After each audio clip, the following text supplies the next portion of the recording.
Halo bro, selamat datang di channelku. Hari ini kita bakal bahas Poco X3 Pro. Pertama kita mulai dari desain. Desain Poco X3 Pro ini menggunakan plastik atau polikarbonat dengan dimensi 165,4 x 76,8 x 9,4 mm.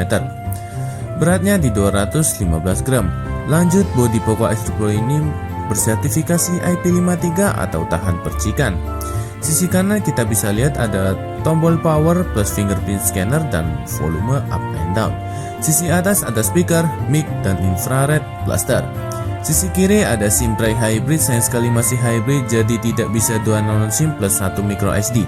Hanya bisa 2 nano SIM atau 1 nano SIM plus 1 micro SD. Sisi bawah ada jack audio 3 mm yang masih ada di sini dan USB Type-C, lalu ada speaker. Sisi depan atau layar ini kita bisa lihat bezelnya tipis dan agak tebal di bagian bawah. Layarnya ini 6,67 Full HD dot display 2400 x 1080 pixel. Panelnya IPS. Ya, masih IPS, belum AMOLED, apalagi OLED. Refresh rate-nya sampai 120 Hz dan mendukung dynamic switch dari 50 Hz, 60 Hz, 90 Hz, dan 120 Hz. Brightness-nya 450 nits, sudah didukung sunlight mode dan reading mode 3.0, sudah dapat HDR10 dan white line L1. Layarnya ini dilindungi Gorilla Glass 6, sudah kuat. Sekarang kita pindah ke kamera. Kamera depan dengan 20 megapiksel bisa rekam video hingga 1080p 30 fps. Ya, di bagian ini juga ada earpiece dan LED notifikasi. Sisi belakang kamera utama 48 megapiksel dan 8 megapiksel kamera ultrawide, 2 megapiksel depth sensor dan 2 megapiksel kamera makro.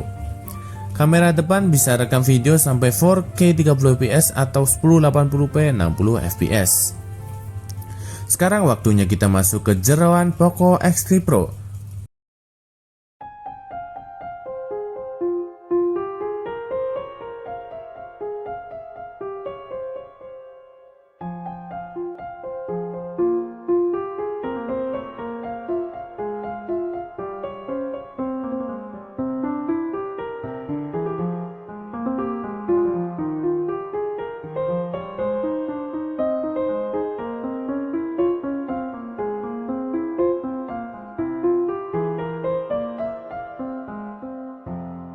Ya, sekarang waktunya kita masuk ke jeroan Poco X3 Pro. Masuk ke kandang naga kita.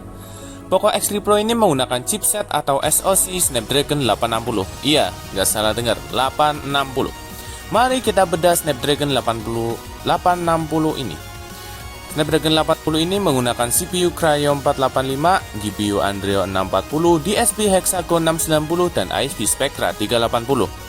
Dengan modem terkonfigurasi X24 LTE, ya masih 4G. Snapdragon 860 ini juga mendukung fitur Elite Gaming. Sebelum kita bahas Poco lebih jauh, kita akan bahas Snapdragon ini dulu. Oke, sebenarnya Snapdragon 860 ini adalah Snapdragon 855 atau 855 Plus, cuman perbedaan pilihan RAM doang. Spesifikasinya masih sama, menggunakan konfigurasi CPU Kryo 485, 1 kali Kryo 485 Prime 2,96 GHz sampai 3 GHz, mantep banget. 3 kali Kryo 485 Gold 2,42 GHz, ini untuk performa. Dan 4 kali Kryo 485 Silver 1,80 GHz, ini untuk ngirit-ngirit. Lalu GPU-nya menggunakan Adreno 640, hanya saja belum diketahui clock speed-nya berapa, kemungkinan sama dengan 855. Tapi kabarnya ada peningkatan 10% di sana. Lalu ISP atau yang biasa dipakai untuk kamera memakai ISP 380, harusnya kameranya bagus. Lalu DSP Hexagon 690 dengan fabrikasi 7 nanometer. Ya, semuanya sama dengan 855 Plus, tapi mari kita bahas lebih lanjut. Keduanya sama-sama mendukung RAM LPDDR4X2133.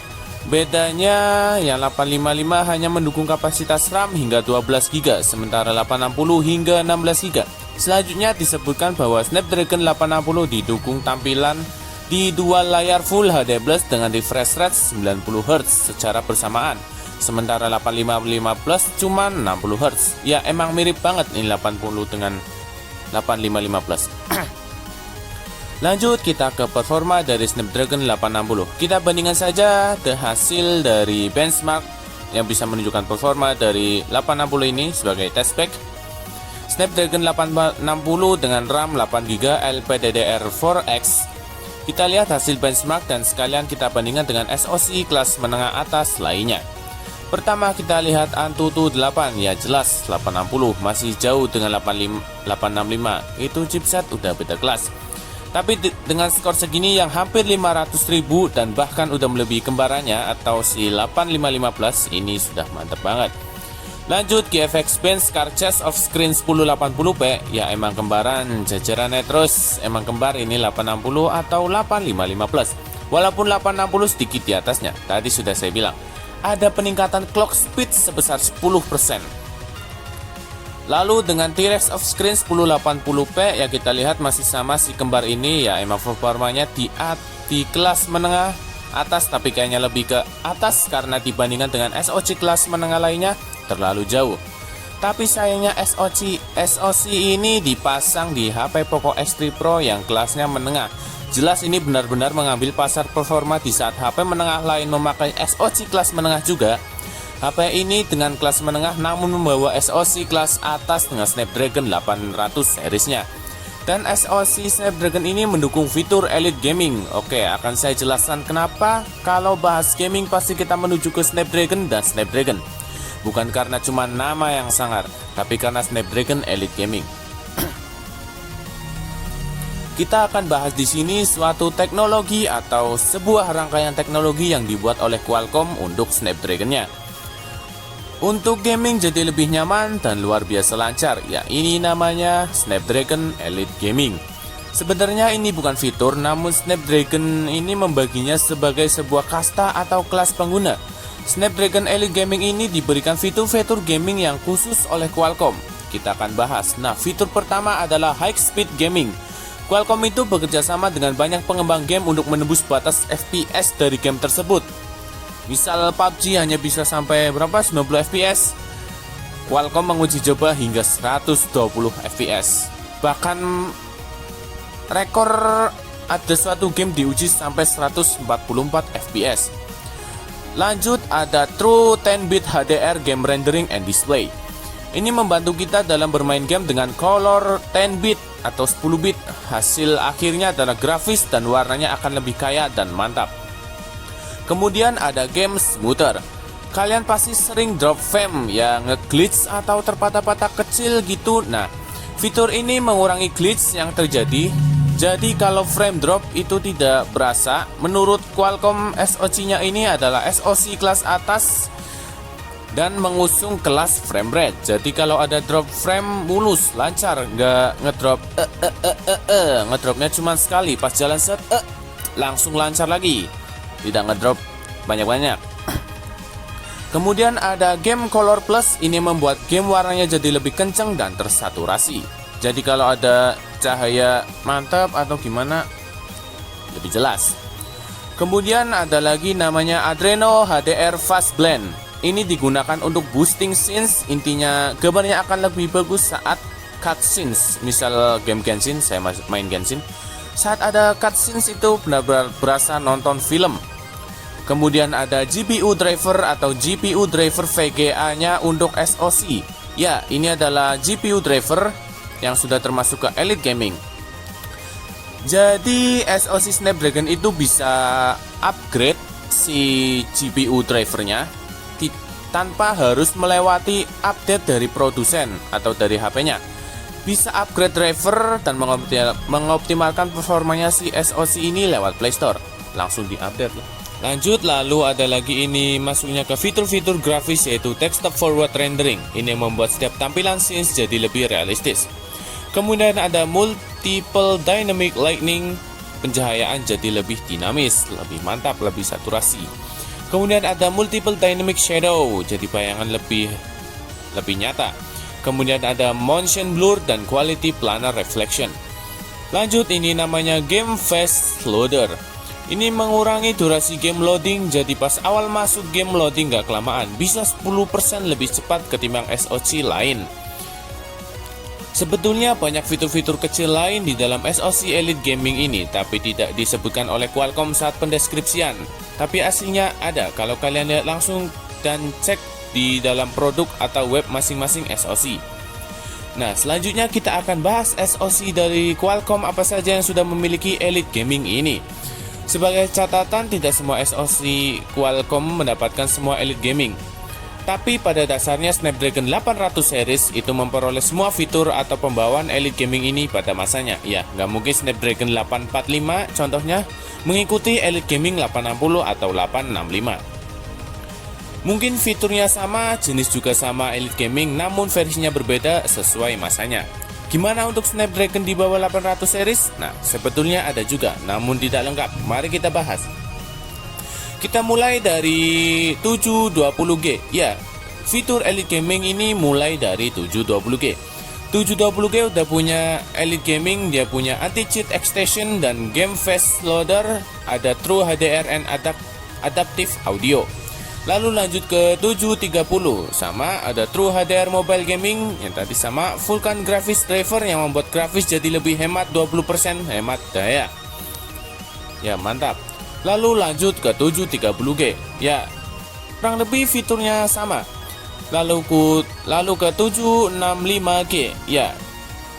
Lalu lanjut ke 768G. Ya, hampir sama kayak 765G. Lalu kita ke 855 atau 855 Plus. Ya, jangan ditanya, ini lengkap karena series 800 dijanjikan Qualcomm adalah SoC kelas atasnya Snapdragon. Jadi lengkap ya, walaupun versi Elite Gamingnya itu pada masanya, jadi nggak mungkin pakai yang versi sekarang. Ya emang bisa upgrade, tapi itu upgrade bukan update. Lalu 860 juga lengkap, namun lebih cepat karena SoC ini baru atau umurnya lebih muda dari 855 dan 855 Plus. Jadi versi Elite Gaming yang lebih kekinian. Lanjut kita ke 865 atau 865 Plus. Ya lengkap, jangan ditanya lagi, ini versi terbaru udah pasti lebih optimal, lebih ganas juga. Dan seterusnya versi 800 series ke atas hingga terakhir ke 8 Gen 1. Intinya gaming itu pasti grafis bagus atau enggak gamenya lancar, jadi tergantung pemakaian. Nah, Qualcomm ini emang niat banget membuat fitur-fitur gaming di SoC-nya. Ya mungkin segitu saja untuk pembahasan Snapdragon dan fitur Elite Gaming-nya. Oke, kita lanjut lagi ke HP Poco X3 Pro.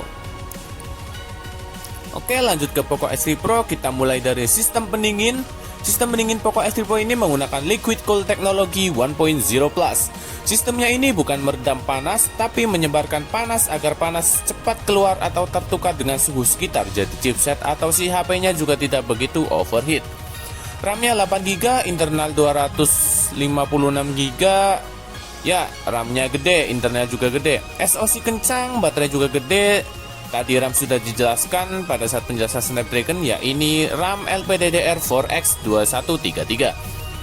Untuk baterai cukup besar di 5160 mAh dan mendukung fast charging 33 watt. Poco menggunakan sistem charging MMT atau middle tap technology. Jadi pengisian baterai mulai dari tengah baterai, ini membuat charging jadi lebih cepat dan baterai jadi lebih awet. Untuk OS, dia menggunakan MIUI 13 for Poco berbasis Android 12. Langsung kita ke uji performa. Untuk Antutu, ya kita lihat langsung di sini dan tadi juga sudah dibahas soal Antutu, skornya emang lumayan. Ya, lumayan, mantap. Lalu lanjut ke Geekbench 5, skornya juga tinggi ya, kira-kira segini. Langsung saja kita masuk ke pengujian gaming. Pertama kita ke Genshin Impact, rata kanan, frame rate-nya dapat di 30-60 fps, settingan highest rata kanan. Kalau sepi jalan-jalan story itu aman banget di 60 fps, tapi kalau sudah battle kita dapat di 30-40 fps, tergantung banyaknya atau ramenya battle, dan musik juga pengaruh. Tapi ini udah mantep banget. Sekilas kita lihat device lain sekelas mid-range atau menengah, belum ada yang seperti ini. Rata-rata pasti di custom mid atau bahkan lowest rata kiri. Ya kita tahu Poco X3 Pro ini adalah HP menengah. namun SoC yang dibawa adalah SoC kelas atas. Lanjut kita ke Honkai Impact, settingan highest juga dan dapat nggak jauh beda seperti Genshin Impact, cuman Honkai ini lebih konsisten karena gamenya juga nggak begitu berat, nggak kayak Genshin, lebih enak di 60 fps dan battle di 40-60 fps. Bahkan kalau HP-nya dingin, battle pun rame pun rata 60 fps. Lanjut ke PUBG Mobile, kita bisa mendapatkan di HDR Extreme dan frame rate-nya mulus 60 fps, stabil, no drop. ML gak usah ditanya, game ringan ini rata kanan 60 fps, aktif semua settingan. CDM rata kanan juga dan aman, 60 fps juga CDM. Untuk suhu, pengalaman saya suhu HP ini untuk bermain keras-keras masih aman di 50 kecil. Bahkan bisa kurang tergantung suhu ruangan. Daya tahan baterai kita uji di Genshin saja. Daya tahan baterai Genshin rata kanan hampir habis 21% dalam 1 jam. Kayaknya untuk uji baterai kita ke game Genshin aja ya ujinya, karena game Genshin emang menjadi musuh para HP. Game untuk chargingnya dari 0 sampai 100 memerlukan waktu 1 jam 30 menit. Ya lumayan cepat. Yo guys, mungkin segitu saja. Tadi juga sudah dijelaskan tentang desain Poco X2 Pro, sampai ke port, sampai ke sertifikasi, sampai display dan lain-lain, sampai kita masuk ke chipset 860-nya Snapdragon 800 series dengan fitur Elite Gaming-nya, teknologi yang sangat mantap untuk para gamer Elite Gaming. Ya mungkin segitu saja video dari saya. Klik like jika kalian suka video ini, klik dislike jika kalian suka, and see you to another video.